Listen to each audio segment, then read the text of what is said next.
Bom dia, meu irmão, minha irmã da Segunda Igreja Batista em Gramacho. Bom dia, boa tarde, boa noite a todos, inclusive aos amigos que nos assistem aqui nesse canal.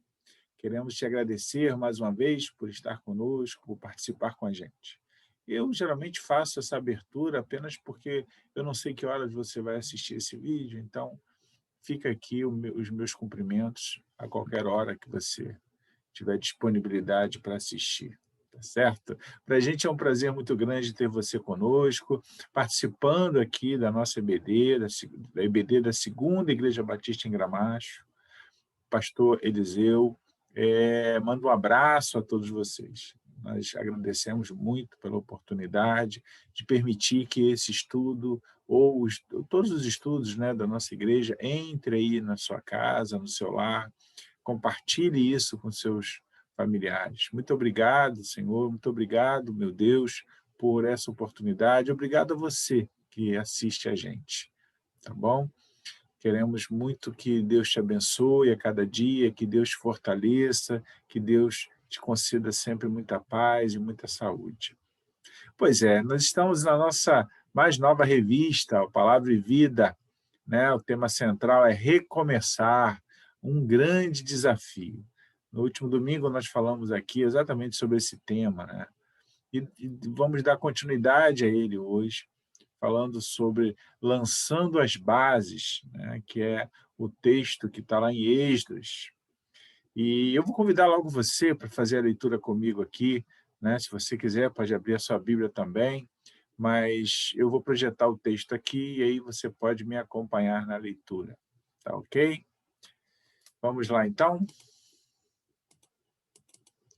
Tá aí, o texto de Êxodos, capítulo 3, nós vamos ler do verso 8 ao verso 13. No segundo ano da sua vinda à casa de Deus em Jerusalém, no segundo mês, Zorobabel, filho de Sealtiel, e Jesuá, filho de Josadaque, e os outros de seus irmãos, os sacerdotes e os levitas, e todos os que vieram do cativeiro a Jerusalém, começaram a obra da casa do Senhor e constituíram os levitas da idade de 20 anos para cima, para que a dirigissem.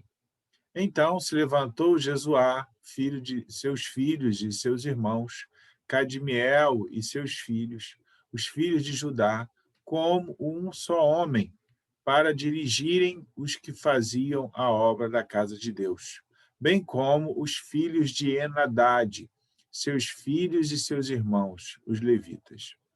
Quando, pois, os edificadores lançaram os alicerces do templo do Senhor, então apresentaram-se os sacerdotes, já vestidos e com trombetas, e os levitas, filhos de Asaf, com símbolos, para louvarem ao Senhor conforme a instituição de Davi, rei de Israel. E cantavam juntos, por grupo, louvando e rendendo graças ao Senhor, dizendo: porque é bom, porque a sua benignidade dura para sempre sobre Israel. E todo o povo jubilou com altas vozes, quando louvaram o Senhor pela fundação da casa do Senhor. Porém, muitos dos sacerdotes e levitas e chefes dos pais, já idosos, que viram a primeira casa, choraram em altas vozes, quando à sua vista foram lançados os fundamentos dessa casa. Mas muitos levantaram as vozes com júbilo e com alegria.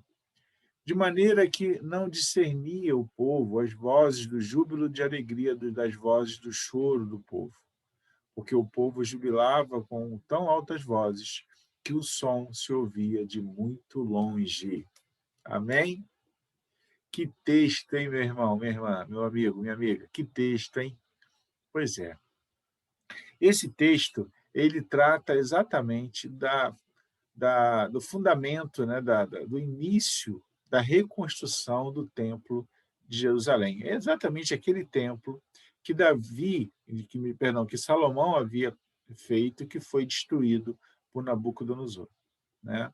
Então a gente está vendo aqui a reconstrução, ó, recomeçar, aqui, ó, nossa revista, né? recomeçar. E o autor fala sobre lançando as bases. Então, hoje nós estamos falando do alicerce. Isso mesmo, o alicerce.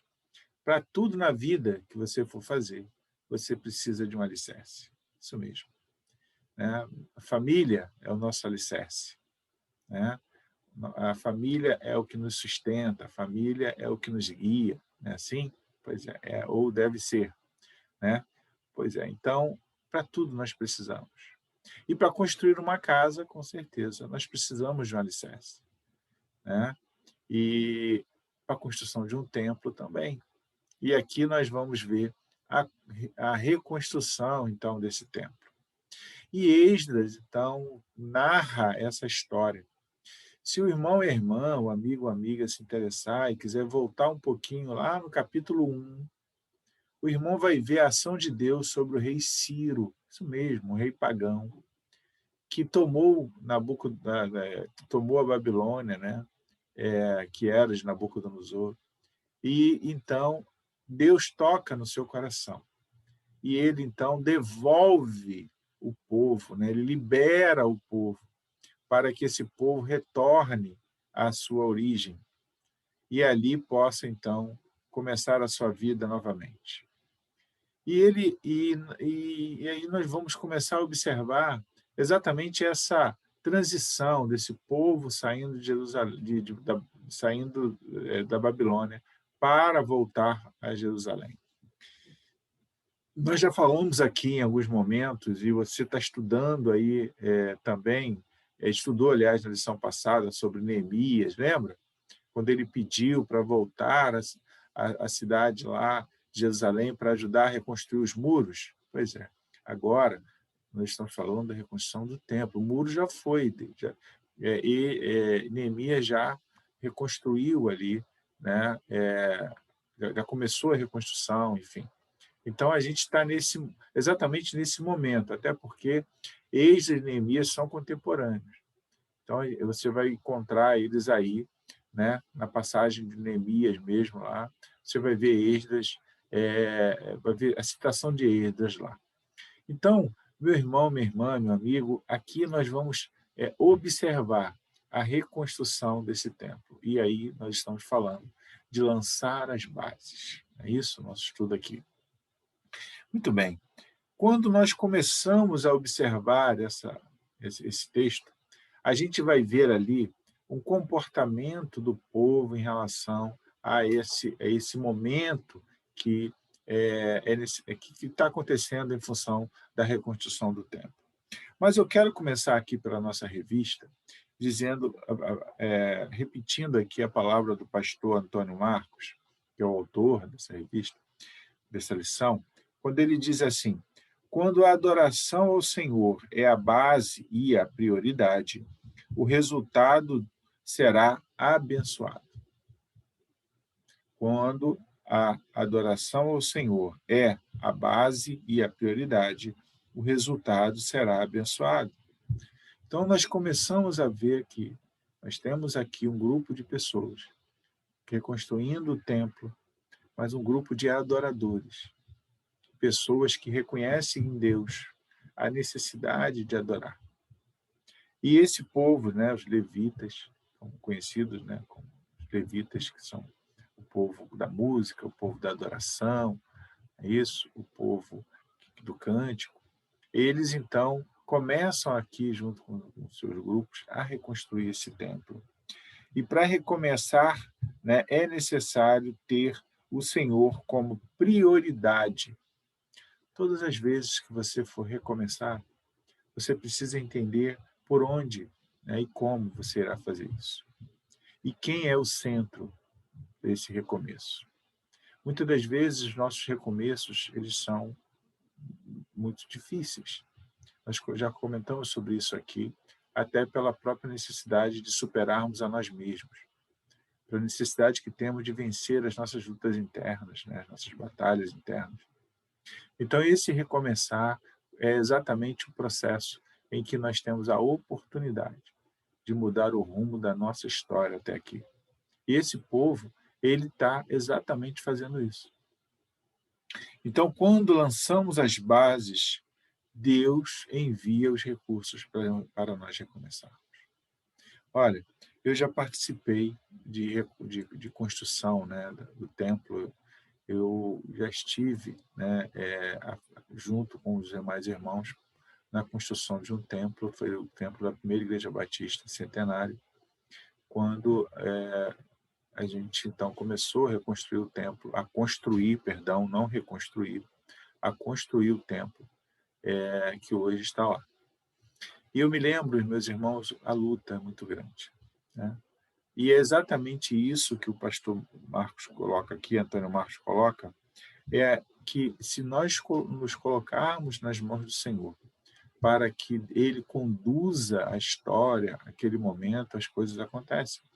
É uma questão de fé mesmo, é uma questão de fé, de oração constante, né? E isso que o povo está aqui. É isso que a gente vai encontrar aqui, né? Então, é necessário confiar, a começar pela própria decisão do rei Ciro em liberar o povo e todos os seus pertences, né, que foram tirados da casa, né, do templo, foram devolvidos. Então, Ciro, tocado por Deus, ele então libera o povo que quer voltar, né, para a Palestina, para reconstruir o templo. Libera todos os pertences, ouro. Entra aí no livro de Êxodo, no capítulo 3, você vai ver lá. No 2, principalmente, né, no 2 e no 3. Você vai ver a quantidade de ouro, prata, bronze, em que é devolvido. Assim como também as doações, né, de pessoas para a construção do templo. Então, Deus está agindo para reconstruir o templo de Jerusalém, estava agindo naquele momento ali para reconstruir esse templo. E o que Deus precisava? De pessoas interessadas nisso, pessoas que tivessem com a vontade de fazer a coisa acontecer, as pessoas que estivessem interessadas em, de fato, mudar aquele momento, o rumo, né, da vida, da situação em que eles estavam enfrentando. Então, nós vamos ver que muitos decidiram começar isso, assim como muitos judeus não voltaram também, ficaram na Babilônia, porque lá já tinha a sua vida, já estava estabelecido, e não tinha interesse em voltar para as ruínas, né? Não queria viver toda aquela situação. Então, nós temos aí pessoas que escolheram não voltar. Mas aqui nós vemos também um grupo muito grande. Você pode olhar aí no capítulo 2 que a relação está lá. Por incrível que pareça, Esdras relaciona lá a quantidade de pessoas, né? Tem muita gente lá, olha lá. Então, a ideia é exatamente de fazer com que esse templo volte a ser, né, um templo de referência e de louvor e adoração a Deus. Então, nós vamos ver aí o quê? Né? Exatamente esse recomeço. Né? E para isso, irmãos, todo recomeço, né, é preciso ter líderes, pessoas que estejam à frente, e logo isso acontece. Né? Então, nós vamos ver aí, né, o povo, as lideranças, né, interessadas. A primeira delas foi Ciro, que permitiu que o povo voltasse, que permitiu que o povo, então, saísse da Babilônia e retornasse à Palestina. Né? E eles foram restituídos também dos seus pertences, como eu disse. Né?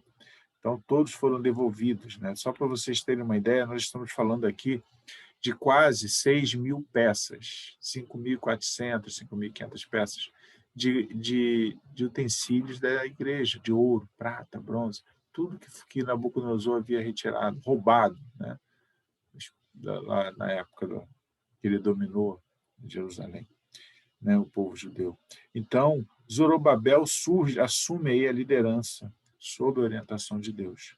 Então, é o segundo momento, né? O segundo líder necessário para essa reconstrução. Todo o processo precisa de um líder, precisa de alguém que esteja à frente, ajudando, orientando, indicando. E é isso aqui que nós vemos, Deus levantando líderes, pessoas para poder conduzir a reconstrução. A pergunta que eu tenho para você agora é a seguinte: quem está liderando a sua reconstrução? Quem está no domínio da sua reconstrução?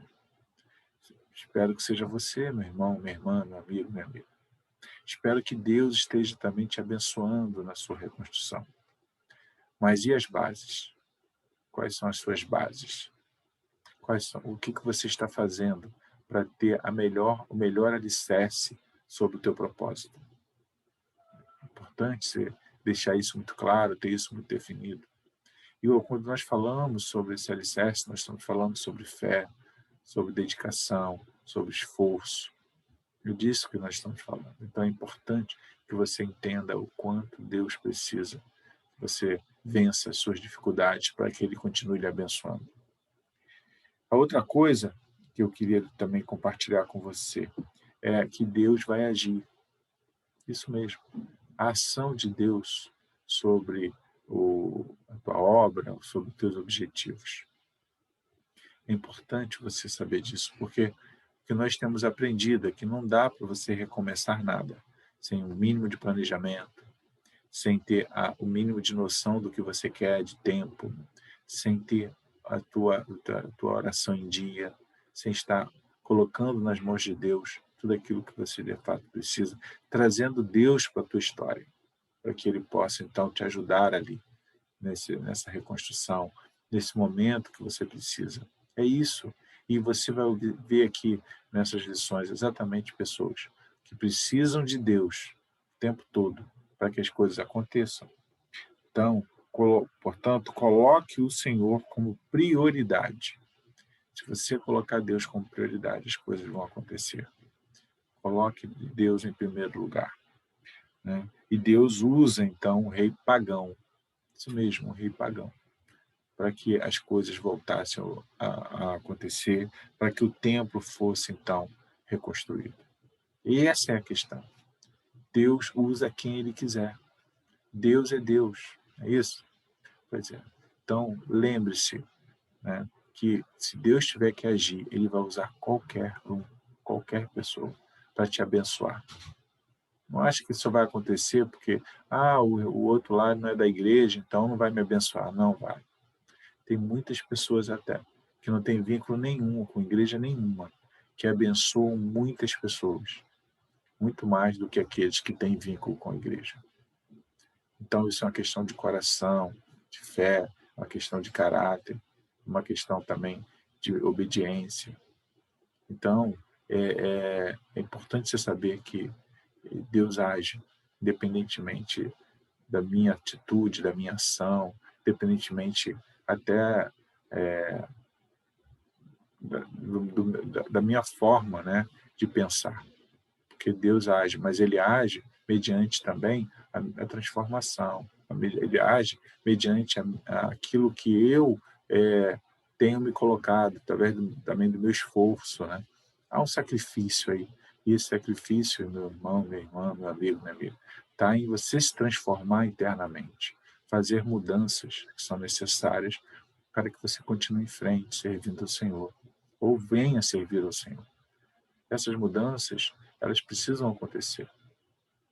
Preciso vencer, né, os meus inimigos internos, aquilo que me afasta. Quando nós falamos de adoração, é em cima disso que é importante a gente pensar. Quando lançamos as bases, é imperativo usarmos instrumentos adequados. Aí nós vemos aqui, meus irmãos e amigos, exatamente que para reconstruir o templo era necessário que você tivesse pessoas que entendessem de reconstrução, pessoas que entendessem de como fazer aquilo, pessoas que fossem, né, bons pedreiros, bons arquitetos, pessoas que tivessem como ajudar naquela reconstrução. E Deus foi providenciando isso. Assim como também foi providenciando meios para que essas pessoas conseguissem esses recursos, conseguissem comprar o que era necessário, né, para reconstruir o templo. Como eu disse, várias pessoas doaram para a reconstrução do templo. Vai lá em Êxodo, capítulo 1 e 2, que você vai ver. Várias pessoas doaram recursos, né, dinheiro, prata, ouro, para reconstruir o templo.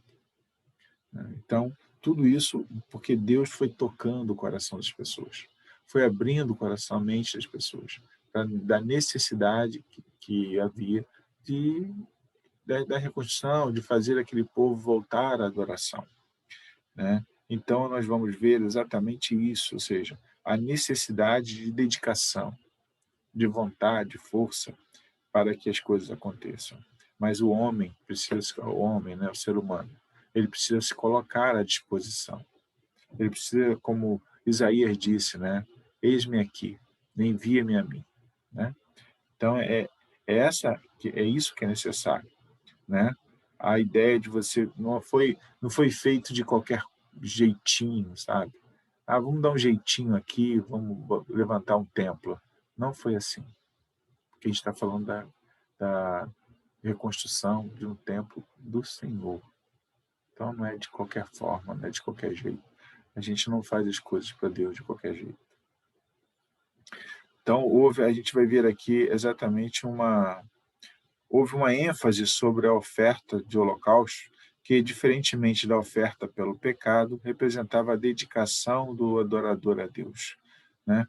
Então, esse momento aqui é um momento de ofertório, um momento em que as pessoas entregaram para a reconstrução do templo de coração, entregaram, de fato, parte dos seus bens para reconstruir o templo. É isso que é muito legal. É isso que a gente vê quando Deus está na história. Quando Deus age, assim que as coisas acontecem. Então, eu quero muito que você entenda que Deus está sempre na história, Deus está sempre agindo para que a gente possa crescer, sabe, no reino, né? Então, essa reconstrução, nós vamos ver Deus agindo junto com o povo, Deus orientando, né? Deus indicando. Nós vamos ver isso aqui. Uma outra coisa importante é que assim tinha-se todo o cuidado na reconstrução desse templo. Que material que nós vamos usar, de onde nós vamos tirar. E aí a ideia era que seguisse as mesmas orientações que Salomão seguiu na primeira construção, né? Então, que buscasse as madeiras adequadas, é isso, no local certo, como aconteceu com Salomão também, né? E aí, se você for lá em Crônicas, segundas Crônicas 8 e 9, segundas Crônicas, capítulo 2, 8 e 9, você vai ver exatamente isso lá, né? Onde Salomão pede para que tragam os melhores pedreiros, para que possam pegar as melhores madeiras, né? Então é isso que a gente vai ver, porque não era para ser feito de qualquer jeito, e assim também está sendo feito aqui, né? Então, quando a gente louva o Senhor, né? Quando a gente percebe que esse Deus é o Deus que merece todas as coisas, a gente sempre vai fazer o melhor para Ele. Louvai o Senhor, porque Ele é bom, porque a sua benignidade é para sempre. Amém? Pois é, Salmos 136. É importante a gente saber aqui, né, do quanto essas coisas vão fazendo diferença na vida desse povo. E o que tem feito diferença na sua vida?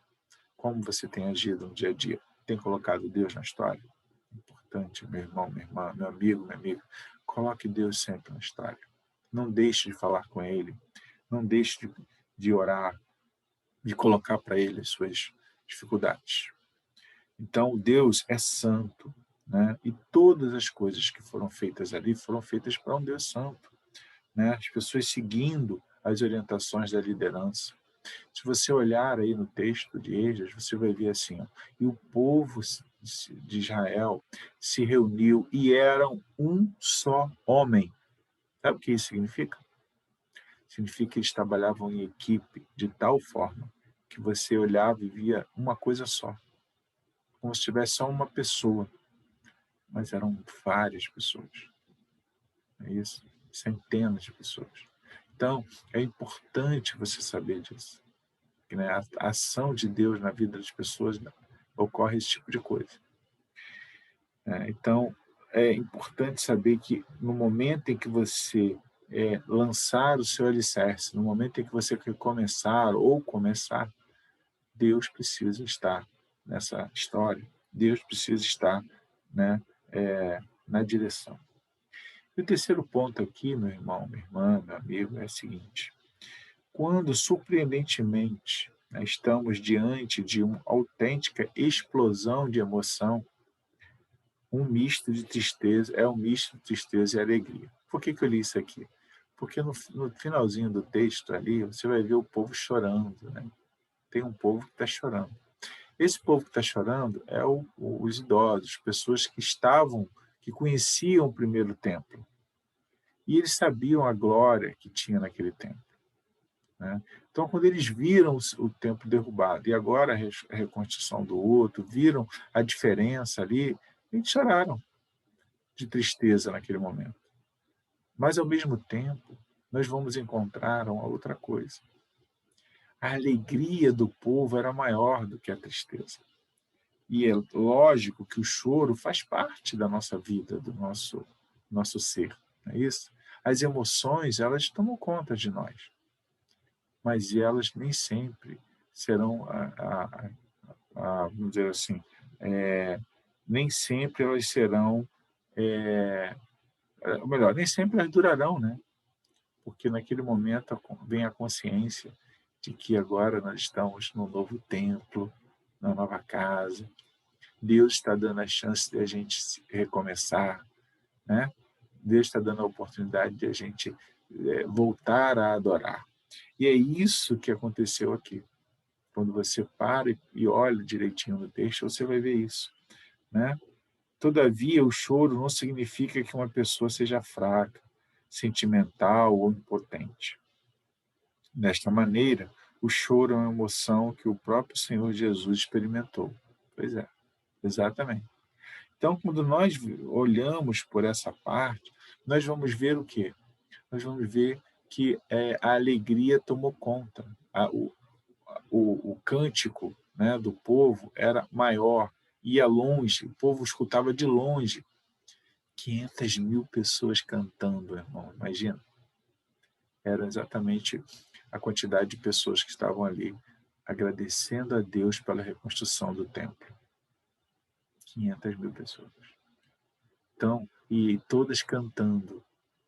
Bom, tinha um grupinho chorando lá, tinha um grupo chorando de idosos, porque sentia saudade do templo anterior.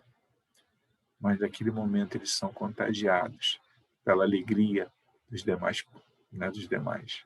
E naquele momento eles percebem e eles veem a glória de Deus ali, porque Deus estava naquele meio. E eles estavam vendo o quanto era importante aquele momento, né, de eles estarem agora reconstruindo o templo. E se você olhar aqui no texto, né, voltar aqui um pouquinho, olha só o que ele fala aqui no finalzinho, ó, que é isso que eu estou falando. Ó. Porém, muitos dos sacerdotes, levitas, chefes dos pais, já idosos, que viram a primeira casa, choraram em voz alta, ou melhor, em altas vozes, quando à sua vista foram lançados os fundamentos desta casa. Mas muitos levantaram as vozes com júbilo e com alegria, de maneira que não discernia o povo as vozes do júbilo de alegria das vozes do choro do povo. Porque o povo jubilava com altas vozes, que o som se ouvia de muito longe. Então é isso que a gente está falando. É muito importante, nesse momento, louvar o Senhor, agradecer ao Senhor. Eu te pergunto, você tem agradecido ao Senhor pelas suas conquistas? Ah, Messias, mas foi uma coisinha tão pequena. Agradeça a Deus. Agradeça o tempo todo ao Senhor pelas suas conquistas. Agradeça ao Senhor porque hoje você está respirando, porque tem muita gente que infelizmente não está conseguindo. Agradeça a Deus porque você hoje está aqui tendo a oportunidade de assistir esse estudo. E espero que ele te conforte, espero que ele vá até o seu coração. Agradeça a Deus pelas pequenas coisas, até as grandes, mas pelas mínimas, agradeça. Porque você é um privilegiado. Então eu quero muito que você, assim como esse povo, louve ao Senhor pelas suas conquistas. Por menor que seja, louve ao Senhor. Porque aí ele tem sempre preparado coisas boas para nós. Então, assim como o povo, né, que cantou, pelo alicerce do templo, pelo alicerce, hein, do templo. Uma vez que esse templo só seria terminado 5 anos depois. Mas pelo alicerce. Imagina, pelo alicerce. Imagina aquela casa que só tem o alicerce. E o povo está louvando o Senhor, agradecendo ao Senhor pelo alicerce. Você já agradeceu? Pois é. Não perca essa chance. Quando você pode fazer isso? Agora? Então faça. Agradeça ao Senhor. Tá? Nunca deixe de agradecer. Tá ok? Então que Deus te abençoe. E quando você for lançar as suas bases, lembre-se desse povo aqui. Lembre-se de todo o esforço que Deus tem feito para que todo o seu povo, incluindo nós, possamos ser fortes e corajosos, para que a gente possa seguir em frente. E é isso que eu queria que você então guardasse no seu coração. Deus te abençoe. Tenha uma excelente semana e até a próxima.